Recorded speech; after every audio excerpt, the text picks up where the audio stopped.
देशयामि समीचीनम धर्मम कर्म निवर्हणम संसार दुःखतः सत्वान यो धरत्युत्य में सुखे। देशयामि समीचीनम धर्मम। भगवान महावीर स्वामी की परंपरा में एक बहुत बड़े आचार्य हुए समंतभद्र, और वे अपने इस श्लोक में कहते हैं, मैं समीचीन धर्म का उपदेश दूंगा। आप किसी भी मार्केट में चले जाइए, किसी भी बाजार में चले जाइए, वहां असली चीजें भी मिलेंगी तो नकली चीजें भी मिलेंगी, और सोने से ज्यादा चमकने वाला बेल टैक्स भी मिलेगा और नकली सोना भी मिलेगा। अगर समीचीन धर्म है तो असमीचीन धर्म भी है।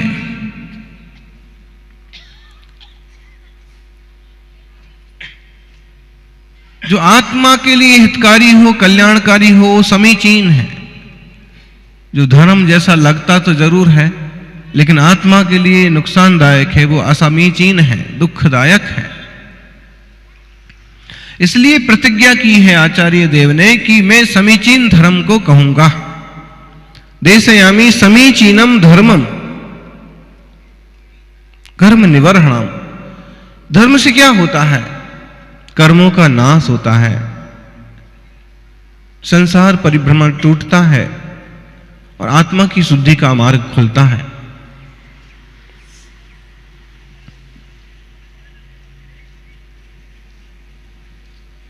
संसार दुःखतः सत्वान यो धरत्युत्य में सुखे।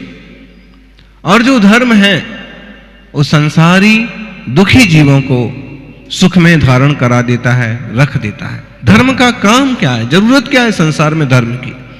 ढेरों हैं धर्म, एक अमुक धर्म, दूसरा तमुक धर्म, इतने सारे धर्म हो गए कि इंसान चक्कर में पड़ गया कि सच्चा क्या है, जाना किधर है। नकली सोने की इतनी दुकानें खुल गई कि असली ज्वेलर्स का पता ही नहीं पड़ रहा है।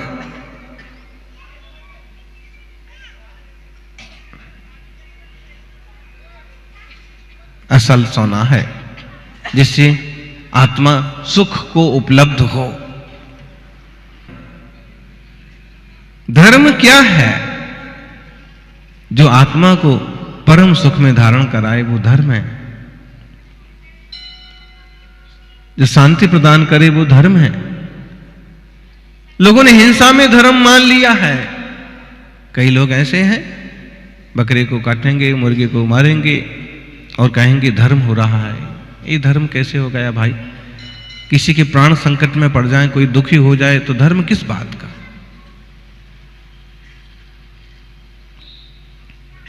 हिंसा रहिए धम्मे 18 दोष बज्जिए देवे। धर्म तो हिंसा रहित ही है, और वास्तव में आत्मा का स्वभाव है, वह धर्म है। ज्ञान दर्शन स्वभाव, हमारी शांति। हिंसा रहिए धम्मे। धर्म हिंसा से रहित होना चाहिए। 18 दोष बज्जिए देवे। देव कैसे होना चाहिए? भगवान कैसे होना चाहिए? 18 दोषों से रहित होना चाहिए। कल हमारी जहां चर्या हुई थी पिछले गांव में, अब वो तो जहां वृत्ति परिसंख्यान मिलेगा, जहां योग बनेगा, वहां पहुंचेंगे। अब हमको क्या पता कि किस टाइप के श्रावक हैं, क्या मानते हैं। उनके घर गए तो उनके यहां तो देवताओं की फोटो तस्वीरें तरह तरह की लटका रखी थी। अब क्या करा जाए? वापस आ जाए?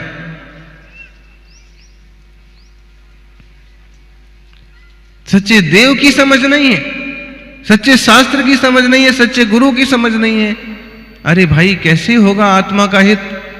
आजीविका तो चलेगी, रुपए आ जाएंगे, आप ना कमाओगे, आपके बेटे पैदा हो जाएंगे, वो कमाएंगे। कहीं ना कहीं से खाने पीने का प्रबंध तो गाय भैंस का भी हो जाता है, कुत्ते बिल्ले का भी हो जाता है, आपका भी हो ही जाएगा।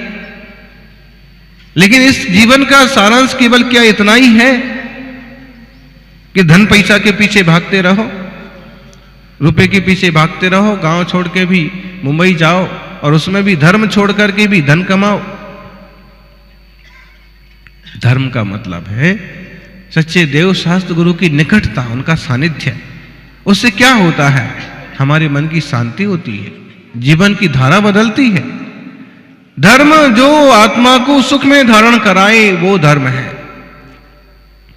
मुनि राजों ने रत्नत्र धर्म की आराधना की और वो सिद्ध हो गए, शुद्ध हो गए। कुत्ता भी नमोकार मंत्र सुन करके थोड़े से धर्म के प्रभाव से देव की पर्याय में पहुंच गया। अरे भाई, जिनालय है, जिन भगवान का दर्शन करो, अभिषेक करो। कभी मुनिराजों का सत्संग मिलता है तो उसका लाभ लो। शीश दिए जो गुरु मिले तो भी सस्ता जान।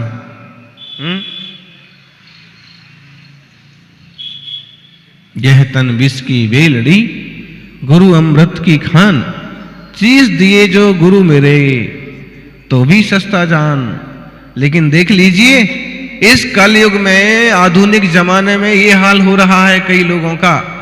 शीश दिए तो बहुत दूर की बात हो गई, पूर्ण समर्पण तो बहुत दूर की बात हो गई।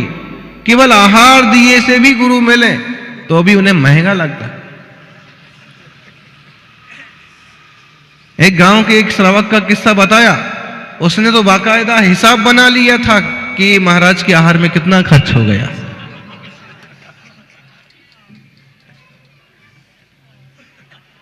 जबकि अतिथि संविभाग की सीधी सी विधि है कि श्रावक शुद्ध आचार विचार वाला होवे, शुद्ध खान पान वाला होवे और अपने द्वार पर रोज पड़गाहन करे। हमारे गांव आओ, पधारो महाराज, 25 चौके लगा रहे हैं, 30 चौके लगा रहे हैं, आप आहार जरूर करो। भाई, आहार करने के लिए साधु बने हैं क्या? अब यहां के भोले राम श्रावक इतना भी नहीं समझते कि निवेदन कैसे करना पड़ता। आहार हमारे यहीं करना, आहार को जरूर रुकना।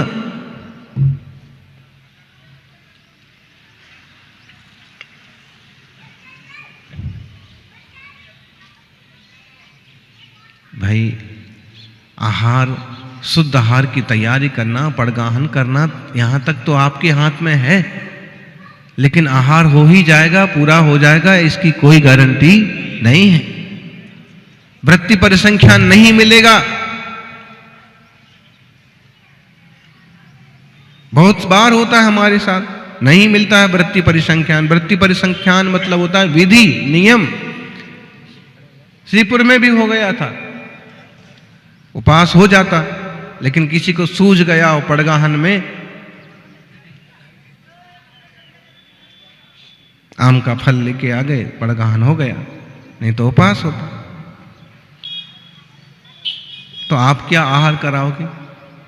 आपका तो रोज का कर्तव्य है कि रोज पड़गाहन करो, एक दिन के लिए पधारो, एक दिन तो आहार करो। तो हमारे लिए निमंत्रण है क्या? उद्दिष्ट। लेकिन यहां के भोले राम ना कोई समझते हैं, ना इनको कोई समझाने वाला मिला।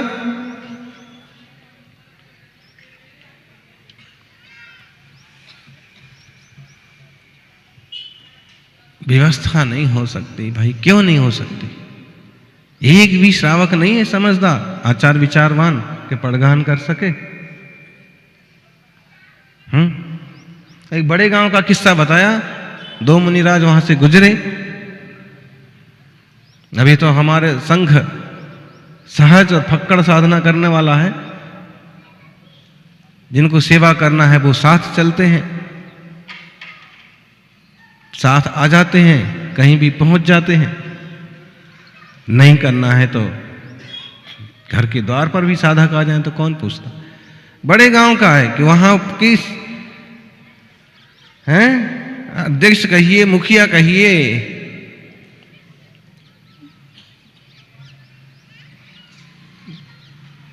चर्या नहीं हो सकती है। क्यों बोले? कल शाम कोई क्यों नहीं बताया? अब सुबह आ गए हैं एकदम, अब बताया है तो अब कैसे होगा? कैसे होगा बोलो? ये श्रावकों के लिए लांछन की बात है, कलंक की बात है। अगर सुश्रावक होता, सदग्रस्त होता तो कहता कि 10 बजे ही आए, पड़गाहन हो जाएगा। क्यों? उसका खुद का आचार विचार शुद्ध है, प्रतिमाधारी है, शुद्ध पानी है, शुद्ध भोजन है, पड़गानी तो करना है, अतिथि संविभाग हो जाता। हमारे साथ तो हो जाता है। नरवाली से मुगाना के लिए विहार किया, अचानक सवेरे 8 बजे पहुंचे, 9:30 बजे, और जब चरिया को उठे तो पूरे गांव में 20 से ज्यादा चौके लगी थी। किसी को पता नहीं था कब आने वाले हैं, क्या होने वाला। जो जाग रहा है श्रावक, वो पुण्य कमाता है, और जो सोता है वो रुपये कमाता है। वैसे सोकर के तो रुपये भी नहीं कमाए जा सकते, लेकिन धर्म में सो रहा है। जागो, कभी भी अवसर मिलता है लाभ लेना सीखो।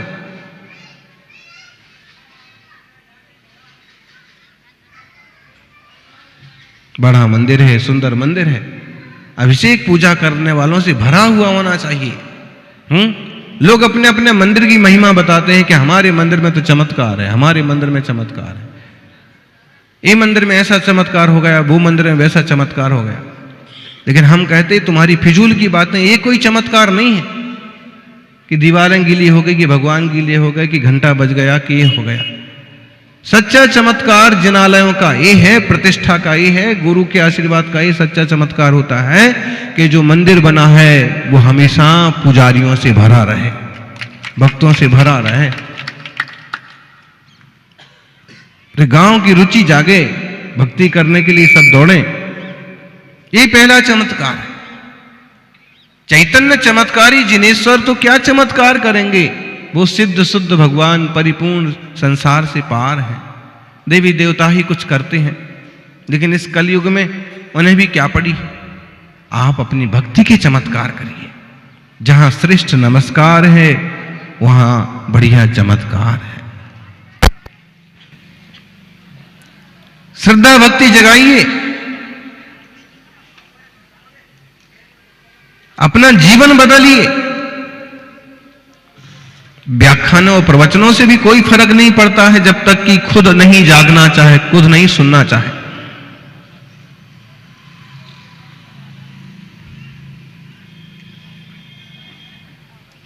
और ज्ञानी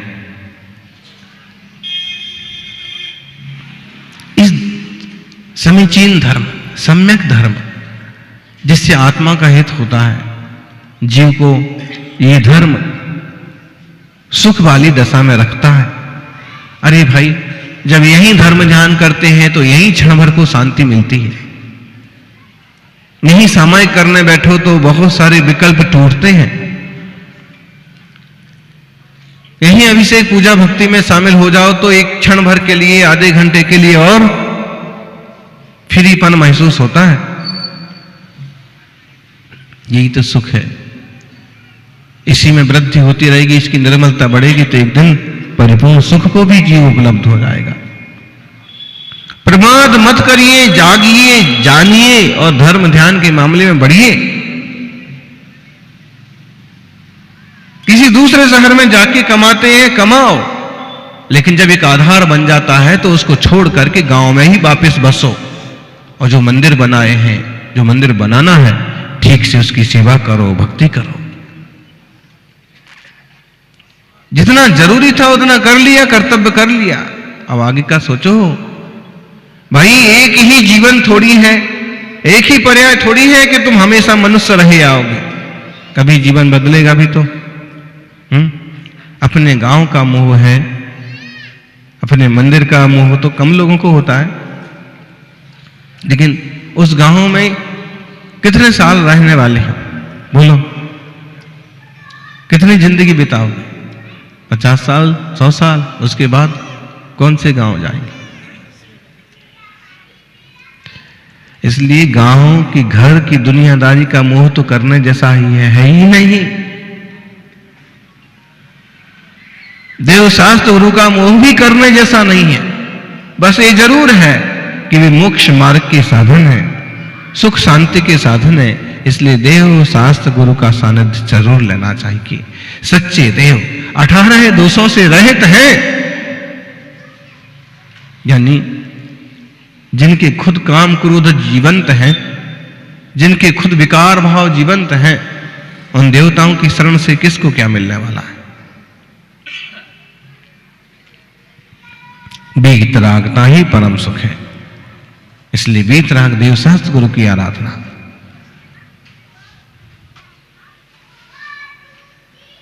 बड़ा मंदिर इसलिए होता है ताकि सब लोग बैठे, सभी भक्ति कर सके।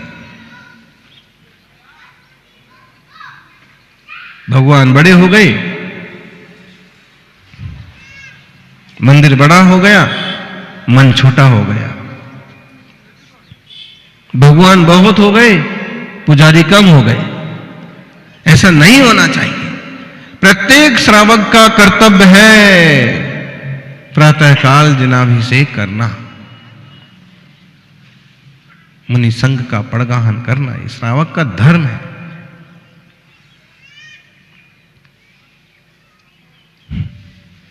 पद्मनंदी पंचविंशति का पढ़िएगा कभी। आचार्य देव ने बड़ा अच्छा संबोधित किया और सुबह से लेकर के शाम तक की गृहस्थ की चर्या बताई, क्या करना चाहिए। जिसका सुबह भगवान के जाप से, नाम से, दर्शन से प्रारंभ होता है, जिसकी दोपहर मुनिराज को आहार दान से बीतती है, और जिसकी संध्या या रात स्वाध्याय में जाती है, वो भाग्यवान श्रावक है। आप कहोगे इसमें व्यापार के लिए टाइम बहुत है, 12 बजे से 6 बजे तक व्यापार करो, आजीविका करो। ईमानदारी से, विवेक से आप करते हैं तो उतने में भी बहुत कमाई हो जाते हैं। एक ऐसे विद्वान श्रावक हुए कि उनका नियम था केवल 3 घंटे दुकान खोलना है। टाइम निश्चित था, 3 घंटे ही खुलेगी। और ग्राहक भी आजू बाजू में वैसी और दुकानें खुली रहेंगी तो खुली रहेंगी, लेकिन वो 3 घंटे वाली दुकान के लिए यही बैठे रहेंगे। क्यों? एक तरह का विश्वास बैठता है ना जब। इसलिए बहुत ज्यादा लालच नहीं, धर्म ध्यान करिए, आत्मार्थी सज्जनों। धर्म कर्मों को नष्ट करने वाला है, बेकार मिटाने वाला है, संसार के जीवों को सुख में रखने वाला है। ऐसा यह मंगलमय वीतरागजन धर्म हमारे हृदय में भी विराजमान हो, हम सब जीवों का भी कल्याण हो। जय बोलिए 24 तीर्थंकर भगवान की।